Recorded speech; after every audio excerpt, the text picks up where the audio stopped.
Frank Macriola. How are you? I'm doing well. How are you? I'm having a great day, and I'm so glad that you're here to talk about clean energy. I'm glad to Before be here. before we get started, what's the difference between just energy and clean energy? Yeah, look, for many years we've relied on traditional sources of energy, from fossil fuels to nuclear, to help power our lives and to move us from where we are to where we need to be. Um, but increasingly, we're seeing our energy mix diversify. We're seeing more clean power added to the mix, from wind, solar, battery storage. Last year alone, on the electricity side, 93% of new capacity built came from wind, solar, and battery storage. That was a 33% increase from 2023.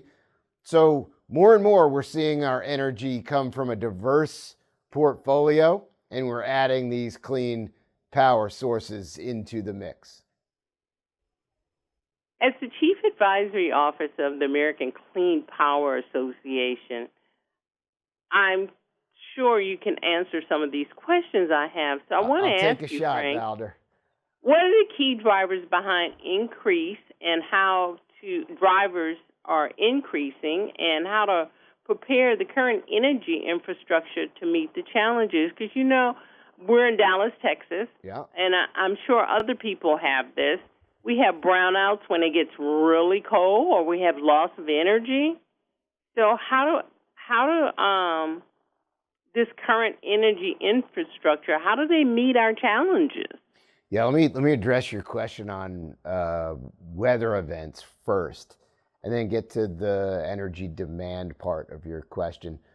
The fastest growing sector in the clean energy space is actually battery storage, which enables us to store energy and then utilize it when we have these high peak periods during whether it's cold weather or hot weather events. Recently in Texas, during a cold snap, as a result of our enhanced battery storage capacity, we were able to ensure reliability, to keep the lights on, to keep homes heated.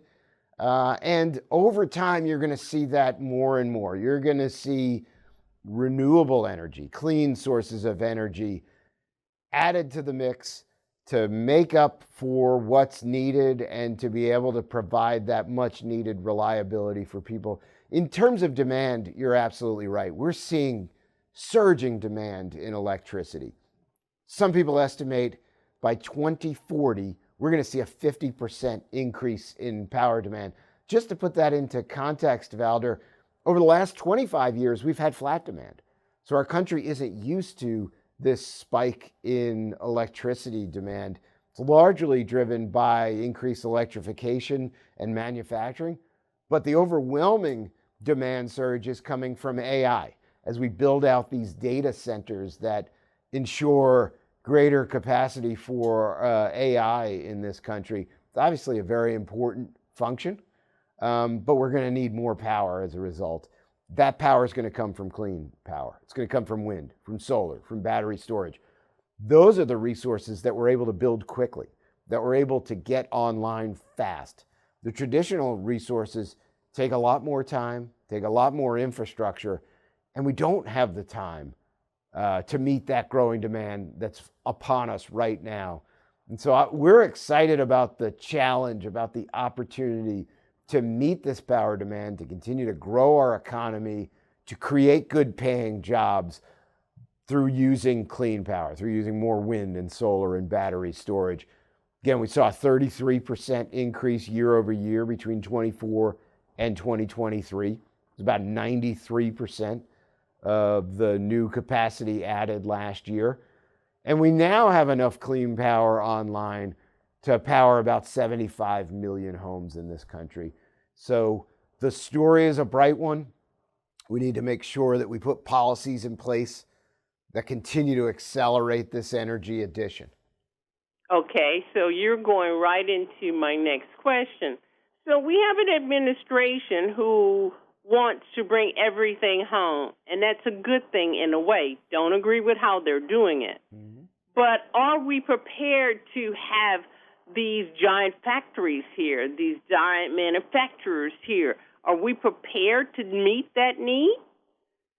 Yeah, our industry right now is producing electricity that is driving this growth in manufacturing. So it's meeting that demand for electricity that's behind this manufacturing surge in the U.S. As a result of clean energy tax credits that were passed a couple of years ago, we see more and more manufacturing facilities, dozens of new announcements around manufacturing facilities in the United States to bring the production of those component parts needed for clean power right back here in the U.S. In fact, 80% of the investment over the last few years that's come from these clean energy tax credits have been in Republican-led districts and states, the very states that supported President Trump's election.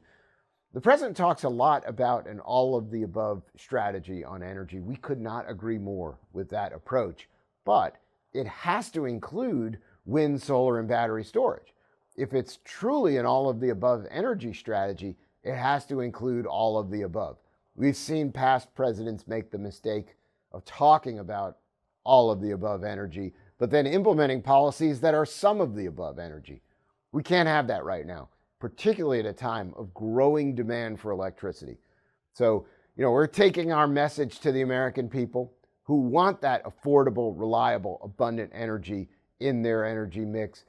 We're taking it directly to policymakers who understand that the benefits of clean energy directly touch their constituents through better paying jobs, through economic growth. We believe that message will resonate with the American people, and we'll continue to see this surge in clean energy. Okay, one of the things I have to correct you on, the current administration is not for wind power, according to what they continue to say. They want to see those giant windmills, they say, off the planet. So they're not for wind power. Well, again, Valder, they talk about the need for an all-of-the-above strategy. And so our message is that has to include wind, solar, and battery storage, or it's not all of the above, and it's not meeting the challenge that we have right now for more electricity. So again, we're going to work hard to convince them that we believe the data, the facts are on our side. We believe the American people are on our side. Those jobs are being created in Republican-led congressional districts and states. And so when they start to see the benefits of this clean energy addition, Valder, we think they're going to start adopting policies that ensure that we can continue to meet this growing demand. Frank, this is an interesting discussion because it affects everyone. There's no one that is not affected. So think that. Where do we go for more information? They can visit our website. I encourage your viewers to learn more about wind, solar, battery storage, just clean energy addition at cleanpower.org. Thank you so very much for bringing this to the forefront, and we need to talk about it more, and you're always welcome on the Valder Beebe Show. Thank you. Appreciate it. Hi, I'm Valder Beebe, host of the Valder Beebe Show. We have over 1,000 videos on ValderBeebeShow.com and YouTube.com/ValderBeebeShow. We upload new videos daily. Our site is a modern baby boomer platform with news and information important to boomers. Subscribe to YouTube.com/ValderBeebeShow and stay connected as I interview the world's most fascinating people.